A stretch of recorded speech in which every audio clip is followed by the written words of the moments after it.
अस्सलामुअलैकुम अल्लाहुम्मा सल्ली अला मुहम्मद व आले मुहम्मद। दोस्तों, मैं एक गल तुहाडे नाल शेयर करना चाह रहा जिहड़ी बड़ी ज़रूरी है। वो ये ज़रूरी है सर जी, अगर लाहौर दे विच जिन्नियां बिल्डिंगां बन रही गौरमेंट अगर चाहे तो उन्होंने ये काम कहे कि अगर पास ही ना करे नक्शा जब तक सीढ़ियाँ ना बैठते हों।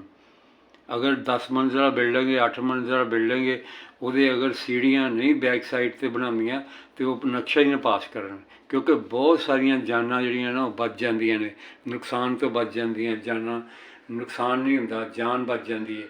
जिस वक्त भी किसी बिल्डिंग की लाहौर च अग लगी है तो अंदर ही अमला पहुँचते पहुँचते देर ला दिंदा। ज़ाहिर अमले ने भी आना, रस्ते ट्रैफिक वाले भी बहुत ज़्यादा होंगी है, उस पास उन्होंने मजबूरी है। तो अगर बिल्डिंग के बाहर मैं तुहानूं दस्सण लगा, अमेरिका के बिल्डिंगों के बाहर ना इस तरह दी सीढ़ियाँ बनाईयां ने, कितना वो खर्चा आ जाता है, लेकिन वो खर्चा फ्लैट वाले कोई ले लैन, जिन्होंने बेचनी वो को ले लैन, लेकिन सीढ़ी बनानी जरूरी है बहुत।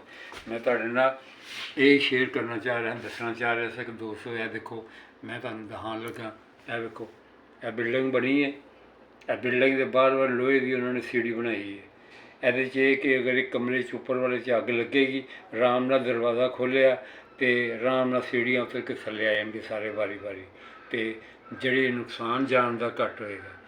एक बंदा 10 करोड़ 6 करोड़ की बिल्डिंग बना लैंदा तो 50 लाख का खर्चा सारा आता या 40 लाख का खर्चा आता, वो नहीं लाता। मैं कहना नक्शे नूं पास ही ना किया जाए। नक्शा पास उस वक्त होवे जदों सर जी यह बिल्डिंग के पिछे सीढ़ी बनी होवे। अगर सीढ़ी नहीं बनती तो फिर नक्शा पास ही ना किया जाए। तो यही गल है। यह देखो इन्हों का असूल है, देखो मैं तुहानूं सीढ़ी दिखाण दिया बहुत करीब करके बनी है ना सीढ़ी। यह सीढ़ी बनी है, अगर उपर भी मंजिल से अग लगेगी तो सारे आराम नाल अपनी जाना बचा के नीचे उतर जाएंगे।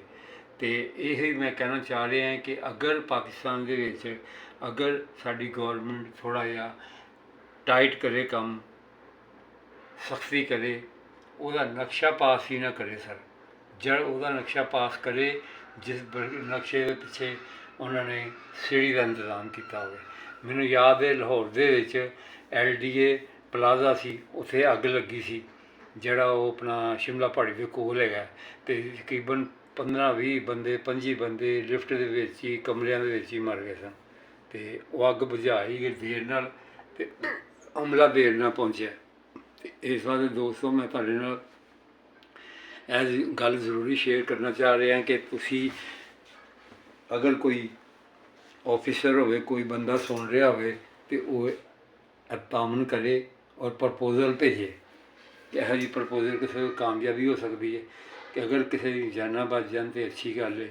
कोई बिल्डिंग ना बने उस वक्त तक जब तक नक्शा पास ना हो, जब तक पिछे सीढ़ी के ऑर्डर ना हो। तो बड़ा बड़ा शुक्रिया, दुआवां याद रखना, मैं तुहानूं याद रखांगा। अल्लाह ताला खुश रखे, तुहानूं आबाद रखे। मेरी सेहत वास्ते दुआ करो, मैं तुहाडी सेहत वास्ते दुआ करना। मेहरबानी, शुक्रिया बहुत।